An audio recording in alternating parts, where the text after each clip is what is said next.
Votre code est déjà déployé dans une Azure Static Web App, mais maintenant vous souhaitez y ajouter une API.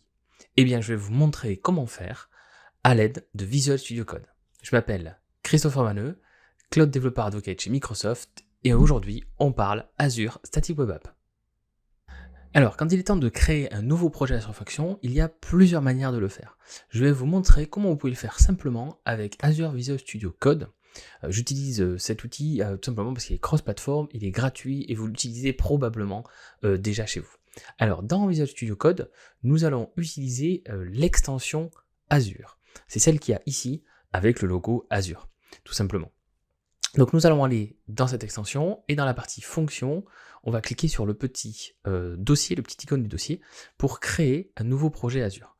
On va venir sélectionner notre dossier. Donc comme vous le voyez dans mon repo, j'ai déjà un dossier app dans lequel j'ai application et un dossier API qui est vide. C'est celui-là qu'on va utiliser aujourd'hui. On va sélectionner un nom de projet et puis bien évidemment on va sélectionner ensuite le langage.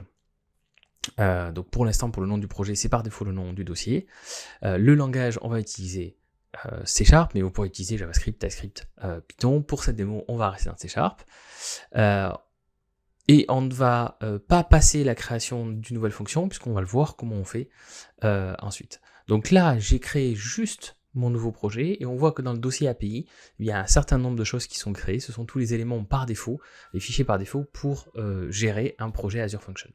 Donc maintenant, on va créer une nouvelle fonction. On va utiliser le trigger HTTP pour pouvoir appeler notre fonction depuis notre application front. Et donc, je ne vais pas cliquer ici cette fois sur le dossier, mais sur le petit éclair pour créer une nouvelle fonction. On va choisir HTTP trigger. On va donner un nom à cette fonction, donc ici just hello.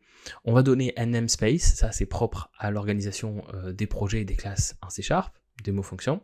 Et puis on va protéger, on va sélectionner les accès en mode function pour avoir une clé d'API qui est générée pour nous. Donc là, on a déjà un template de la fonction qui est créée. On va venir le modifier un petit peu pour que ce soit notre fonction. Et par exemple, au lieu de dire hello, on va dire bonjour, hi, pour avoir un hello un petit peu plus international tout en étant un petit peu français. Donc maintenant, ce dont on a besoin, c'est d'aller modifier notre application cliente, notre application Blazor WebAssembly, pour ajouter l'appel à cette fonction. Donc pour ça, je vais utiliser la page counter, et puis on va ajouter un bouton qui va nous permettre d'appeler cette fonction. Donc là, j'ai fait deux choses. J'ai ajouté un nouveau paragraphe de texte dans lequel j'affiche le message, et puis un nouveau bouton où quand on clique dessus, on va appeler une nouvelle fonction, getMessage, qui va faire cette requête-là. Donc, très simple ici, on a ajouté aussi dans le code une propriété pour contenir le contenu de notre message, de notre réponse, et puis la méthode getMessage où on voit qu'on appelle /API /justHello, tout simplement, et on passe en variable quelque chose. Alors ici, vous voyez que HTTP n'est pas reconnu parce que il faut injecter le client HTTP, donc ça se fait avec cette directive. Maintenant, on va pouvoir committer et pusher cette modification dans notre GitHub, et puis on va voir comment ça va se passer. Si vous avez vu les premières vidéos, vous savez exactement comment ça se passe. Derrière, on utilise la CI/CD de GitHub et d'Azure Static Web App pour mettre à jour ces modifications et les uploader sur Azure. Donc ça y est, on a fait une pull request. On va pouvoir ici tester cette pull request dans un environnement de pré-production.